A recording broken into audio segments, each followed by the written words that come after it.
نہیں تیرا نشے من قصر سلطانی کے گنبد پر، نہیں تیرا نشے من قصر سلطانی کے گنبد پر، تو شاہی ہے بسیرا کر پہاڑوں کی چٹانوں میں۔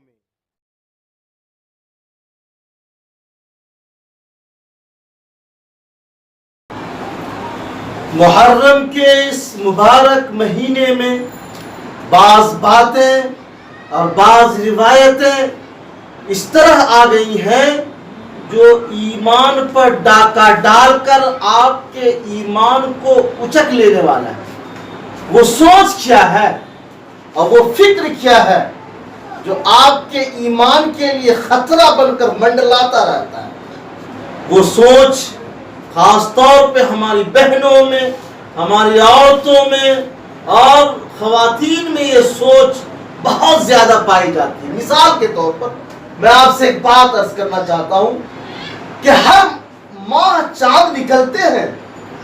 ابھی ذی الحجہ کا چاند نکلا، اس سے پہلے شوال کا چاند نکلا، رمضان کا، یعنی 12 مہینوں کے چاند نکلتے رہتے ہیں۔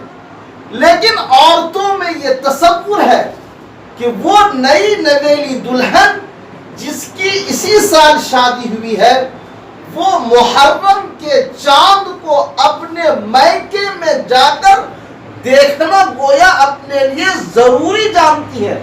اگر خدا نہ خواستہ میکے کسی کا دور ہوا تو وہ اپنے سسرال میں چاند نہیں دیکھے گی، وہ اپنے پڑوس میں جا کر کسی رشتہ دار کے گھر میں جا کر چاند کو دیکھنا اچھا سمجھتی ہیں۔ اور یہ سمجھا جاتا ہے کہ اگر ہم نے محرم کے چاند کو اپنے سسرال میں دیکھ لیا تو ہمارے ساتھ کچھ بھی ہو سکتا ہے، جو سراسر بے بنیاد باتیں ہیں۔ اسی طریقے سے محرم کے اس مبارک مہینے میں اگر کسی کے گھر مچھلی بنائی جائے تو لوگ اسے ایسی نظر سے دیکھتے ہیں، اتنی بری اور بھدی نظر سے دیکھتے ہیں کہ جیسے اس نے کوئی برا کام کر لیا ہو اور کوئی بڑی برائی کر لی ہو۔ اسی طریقے سے اس مبارک مہینے میں لوگ شادی، بیاہ، خوشی اور جشن کا کوئی ایسا کام نہیں کرتے ہیں جو انہیں کرنے کی شریعت نے گنجائش دی ہے۔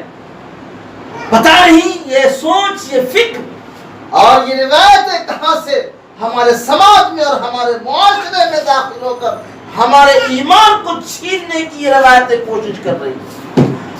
آج کے اس مبارک مہینے کے آغاز کے موقع پر تمام لوگوں سے، خاص طور سے عورتوں سے ہماری گزارش ہوگی کہ ایسی روایتیں جو آپ کے ایمان پر ڈاکہ ڈال کر آپ کے ایمان کو خطرے میں ڈال دے، ایسے کام کے کرنے سے ہمیں بچنا چاہیے، جس کی گنجائش اللہ نے فرمایا ما آتاکم الرسول فخذوا وما نہاکم عنہ فانتہوا۔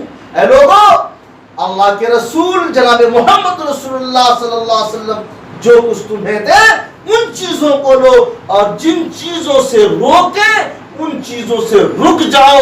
ہمارے لیے آئیڈیل جناب محمد رسول اللہ صلی اللہ علیہ وسلم کی ذات مبارکہ اور ذات عالیہ ہے۔ اللہ کہتا ہے مسلمانوں، لقد کان لکم فی رسول اللہ اسوۃ حسنہ۔